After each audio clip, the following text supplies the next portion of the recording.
What's up, Sheehan? What's up, boys? Got some news busy today. morning. Things are happening. Busy morning, yeah. Yeah, we knew this was coming. I mean, I'm a little bit surprised that it's Myers and Spielman so quickly as the advisory group, but we've kind of been wondering for months now. You knew Josh Harris was going to have somebody advising him on who he should hire when they moved on from Ron and everybody else, and it's an all-star lineup. Certainly Myers is. Yeah, I mean, the Myers is a sexy hire. Yeah, the question is, sure. Kev, is, what roles do those two guys play as opposed to Magic? Maybe there was a relationship, a Magic relationship there with Myers too, but just being in the NBA. But who's actually going to come up with the name? You know what I mean? Who's going to go out there? If there's five guys, I mean, they might have different names that they really like. Who's going to come up with that name? Well, they're probably going to chip in all their names. Right. First of all, they're probably also going to have, right, they have these consultants that come in and tell you who to interview. Well, what it shows me most importantly is that Josh Harris is saying, this is on you guys to do this. I'm not going to be the guy that's making this decision as to who. Well, he's making the final call. He'll make the final call, but he's not the guy that's setting up the interviews, sitting down in a room with them every single time. I wouldn't think. Seems like a good process anyway, right? Right, Kev? Yeah, I mean, this isn't Dan and Vinny, interviewing Fossil and then hiring Zorn, right? And as a coordinator and then Zorn as a head coach. These are real people with real experience. You're talking about one of the best basketball heads in recent memory. Spielman had kind of an up and down career. By the way, Spielman was the guy that paid who, as in Kirk Cousins, all that money to come to Minnesota. It's one of these things where you just know that this is the first step. They put together this group, and it's like, tell us the direction we should go in. Should we hire a team president who hires a general manager, who hires a head coach? Is it just the GM we want next and then the head coach? Will one of these two eventually just become so ingrained in the process that Harris looks at both of them and says, well, why don't you guys just do it? Now, Myers probably would not be available to be a full-time team president, I don't think, in football, but it's possible. Spielman has been unemployed for a couple of years now after being replaced by Adolfo Mensa in Minnesota. So, yeah, I mean, look, the bottom line is Harris isn't going out and putting his own list together, which is good news. Mm-hmm. Hey, real quick before we really project what's going to happen here in the coming weeks, I just want your take on the Ron Rivera era. Where do you think it went wrong for Ron? When he took the job, because anybody that took the job with Dan Snyder owning the team wasn't going to be successful. I mean, Joe Gibbs had a losing record when he was here. So we all understand that we always had to suspend reality to have these conversations about a team owned by Snyder. But I don't know. There's so many things. Like I actually have and I'm sure you guys have as well over the years. I mean, this guy came into, a toxic environment to begin with, and then it really was ratcheted up with the name change, with all the investigations, with a pandemic, with a personal health crisis. I mean, he had it worse than anybody else did here. He also was not cut out to be a head coach and the chief football roster decision maker. That was too much for him to do. Delegating a lot of the coaching responsibilities wasn't what he really did in Carolina.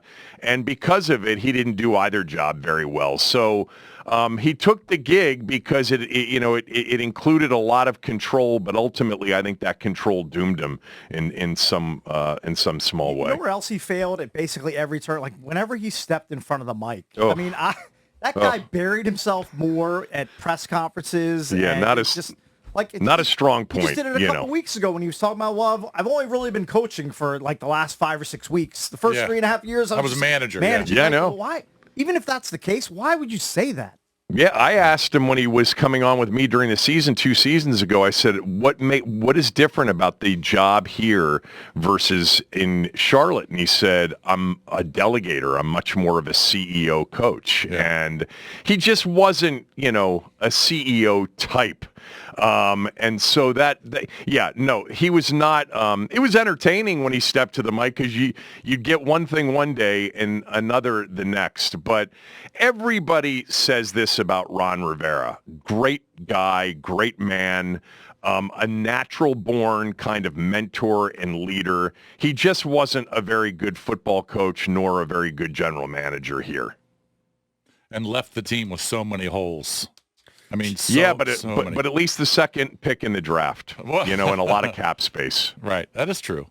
It just depends on, that's why it's so important for Harris to hire some competent people who are going to hire competent people to make that pick, and hopefully it works out. But if they're going to do this process correct, Kevin, right, they have to hire the front office guys first, right? Yeah. Well, I think this is... I think I've been wondering for the last couple of months, who's Josh Harris talking to? Is it somebody at Pittsburgh? Kevin Colbert isn't there anymore. He was the long-time, head of personnel. Who's he talking to? Is it somebody in basketball, somebody in hockey, somebody in football through his ties with the Steelers, somebody Magic knows? Because he wasn't the type that was just going to put his own list together and say, here are the GM candidates I want to interview. Here are the head coaches I want to interview. He was always the type that was going to seek out professional opinion, and that's what Bob Myers and Rick Spielman bring to the table. And I'll also tell you that, Marty Herney inside that building has been a lean for Josh Harris over the last several months. Herney's been in the league forever, and Herney knows the league, and I think he's leaned on Herney internally. Not that Herney's going to be involved in the organization moving forward, but he's not, he's the opposite of Dan. He's more of a consensus, decision maker, it would appear. But they got two guys, at least in Myers, with, an impeccable reputation. I mean, this guy's been successful at everything he's done, from, walk on at UCLA, winning a national championship, to working for the Wasserman Group and becoming a massive agent with big-time clients, to becoming a GM. And he was an assistant GM, and literally he was so bright, so smart that they moved him to GM within 12 months after being hired.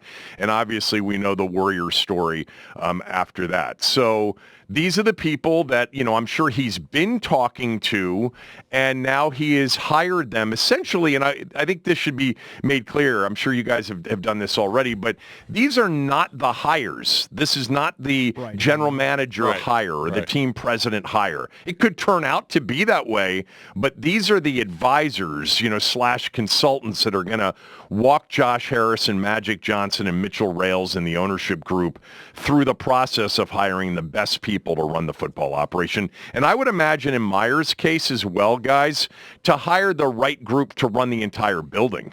Mm-hmm. How long do you think that takes? I don't know, because perhaps a lot of these people that they want to interview are currently still playing. Yeah. Right. So I forget what the actual windows for interviewing and being able to offer and hire are, but I would imagine that certainly some of the people that they want to talk to are still, involved in football. Oh, I guarantee it. Yeah. Yeah. Baltimore, San Francisco, maybe Philly. Yeah. Exactly. Keim rejects out of hand. He says he's got people within the building telling him there's no truth to it. Like Florio pushing this whole Belichick thing. Where do you stand on that? Yeah, I mean, Florio also pushed the whole Lamar Jackson thing like it was on the verge of happening. I mean, we could go down the list with the reports from him over the years, and a lot of the national guys just on this team in particular. I would say that is such a long shot. Just the idea that they brought in Bob Myers and Rick Spielman to look for a general manager and head coach. Is Belichick going to take a gig where he's just the coach? I don't know. I've always kind of sensed, based on the kind of person we believe Josh Harris is, that they are going to go with the next thing rather than the previous thing. Right. Mm-hmm. Right. Yeah, it just doesn't make any sense. Kevin, what do you think the fate of Benemy is, and has the fan base ever turned on a guy so quickly? I mean, halfway through the season, people were like, this could be the next head coach when Ron's pushed out the door. I don't think very many people at least are thinking that at this point. I don't think serious people were ever that way. Our fan base has gotten a little bit sideways a lot of times the last few years, whether it was Wentz or Heineke or Hal or Benemy. I think there's zero chance that he is here. I shouldn't say zero. There's a chance that whomever they hire ends up having close ties with Benemy, but I think, this is going to be a clean slate for the GM and the head coach to be able to hire out their whole staff. The funny thing about Benemy, I actually think last week and even in the first half yesterday were two of his better called games. Comparatively. And he had an up and down year just like the quarterback did. But I just think the funny thing about Benemy all along was that this was the only team that wanted to hire him and give him, that kind of job and responsibility. People acted like it was a coup when they hired him. This was his only opportunity. He wasn't terrible. I think that if they had to do it over again, they probably would have employed game plans that looked more like last week and even yesterday's to a certain degree in the first half, rather than, leading the league in passing attempts for much of the year. But I don't think, Eric Bieniemy's not going to be the new head coach. No, hey, I'm just connecting some dots, and this is a grasper, but Bob Myers, GM of the Golden State Warriors, 2011 through 2023, believe he intersects with one Jim Harbaugh in San Francisco. Yeah, Like, of course he would. Were they neighbors type thing? I have Just in the same circles, crossing sports, NBA. You got a San Francisco head coach who was highly successful, took the 49ers to the Super Bowl. Obviously, everybody wants him. I'm guessing that they know each other. Well, I'm sure I would imagine, in the Bay Area, the two most successful teams during that period, right? I would guess they'd know each other. Man, you've got to have a certain Stanford as well. At Stanford as well. Yeah. Now Myers, yes, in the Bay Area, but he was coaching at Stanford before Myers got to the Bay Area. Yeah. But you've got to have a certain thickness to be going in the Harbaugh direction. Not that I'd have a problem with it personally because he wins everywhere he goes, but that. I still don't think the Harbaugh-Belichick route is the route that they ultimately take. But Josh Harris may be, willing to just, turn to Myers and Spielman and say, give me my choices here, and let's go from there. And, there would be different buckets, right? The new edgy analytical guy, the guy with experience, and so I don't know. This is going to be fun to watch, and I trust the process a little bit more. No, not to pun it on the 76ers, but I trust it a little bit more with a guy like Myers involved. Yeah, I think this is a really good advisor who ultimately could be involved in some way more substantially, down the road. Depending on whether or not he can find somebody as good as himself to lead this organization. All right, Kevin. They got what everybody wanted. They got the second pick in the draft. Who are you taking? A quarterback. Right. Number one. As long as the quarterback that they like checks out, because all the stuff we don't know, obviously is the stuff that they will know. We don't get to do the interviews and find out, whether or not these are good people or not. But Jaden Daniels was by far and away my favorite player to watch in football this year, period. Pro or college. He was just such a dominant player. I thought he was easily the best player in college football. He is skinny, but he's 6'4", and I think but I also think there's a chance that when we get to April, he could go number one overall. Really? Yeah, it's going to be interesting to see what these teams decide to do, what Chicago decides to do. I assume they're going to take Caleb and trade Fields. I'd assume that, but who knows? I don't know. And who knows if Washington likes Caleb better than Drake May. They might, whoever comes in might say, May's my guy. He's 3 inches taller than Caleb. He's athletic. He's strong. I don't know. It's going to be interesting to see what these teams do. Jason, who do you like? Because you watch as much Saturday football like I do as Sunday football. Who do you like? I think Caleb Williams is probably the best talent, but his size kind of worries me a little bit. I think I'd rather take, because I don't think May's far behind him, but 6'4", 230 is hard to look away from as opposed to 6'1", 210. Yeah. But Daniels, Daniels can run too, man. He's Oh, He was really good. I don't know. I don't know what these guys look for. I just see what I see on the field, but I don't know anything, exactly. I mean, all of the stuff that we don't know is the stuff that's going to be the decider. Yeah. It's, do they have the work ethic? Do they love football like they always Right. talk about? Are they great in the locker room? All of the intangible stuff, because Caleb Williams actually looks Mahomes on the field. Yeah. And Jaden Daniels looks like a cross between Lamar Jackson and, I don't know, actually Penix Jr. in terms of the way he throws the deep ball. So it's all that other stuff, and it's going to come down to personal preference. But I would guess at this point, right, they're going to take quarterback very seriously at number 2 overall. Yeah. All right, Kevin, good stuff. You can listen to him Thank you, on buddy. the Team Thanks, Kevin. 980 See after you, bro. us. It's the All right, Kevin guys, talk Sheehan soon. Show on Team 980. We'll take more of your calls next at 800-636-1067.